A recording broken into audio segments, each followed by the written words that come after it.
2023 was a huge year for video games. To some, including myself, it was one of the greatest, if not the greatest year of all time.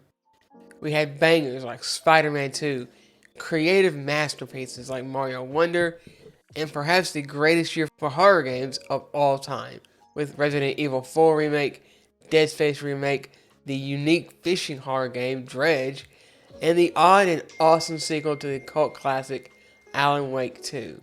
Some of these games sold incredibly well, like Spider-Man 2. Others not so much, like, unfortunately, the Dead Space Remake. It's the last game on this list, Alan Wake 2, that I want to spend a bit of time talking about. Alan Wake 2 is the long-awaited sequel to the niche but much-loved game Alan Wake. Released in the year of our Lord 2010, Alan Wake had a somewhat controversial reception, with some praising its unique setting, story, and mechanics, while others didn't mesh with those mechanics so well. I myself enjoyed much of the game, but I just could not get into the combat. So it ended up settling in the very respectable 8s on sites like Metacritic. So with its good but not great reception and its somewhat niche appeal, no one expected anything else from Alan Wake. And apart from some DLC and the short Alan Wake American Nightmare, we did not hear anything from the franchise. That is until 2019 and the release of Remedy's newest IP, Control.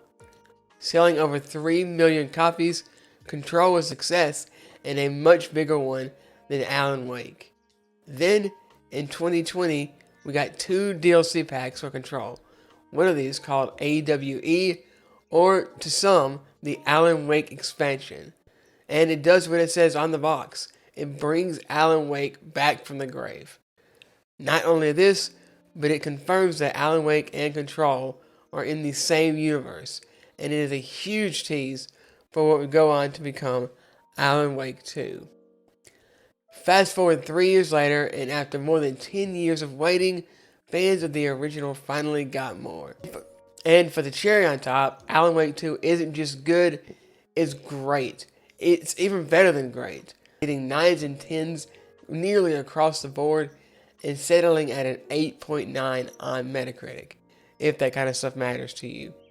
It even got nominated for Game of the Year at the Video Game Awards. So after all this hype and praise, what could possibly go wrong with Alan Wake 2?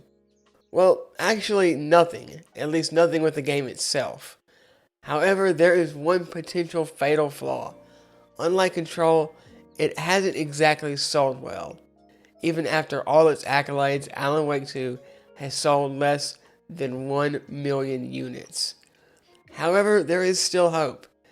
Alan Wake 2 was available on console and PC, but on PC it is only available on Epic, the makers of Fortnite. They have their own launcher.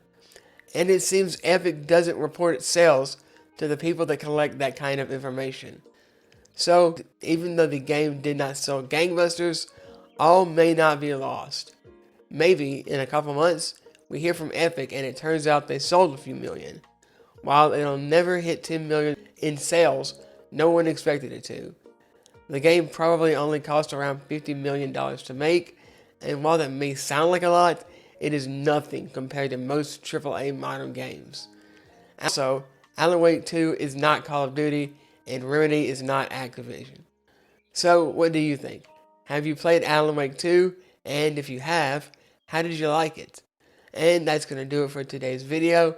I hope everyone has a great day, and I will see you guys next time.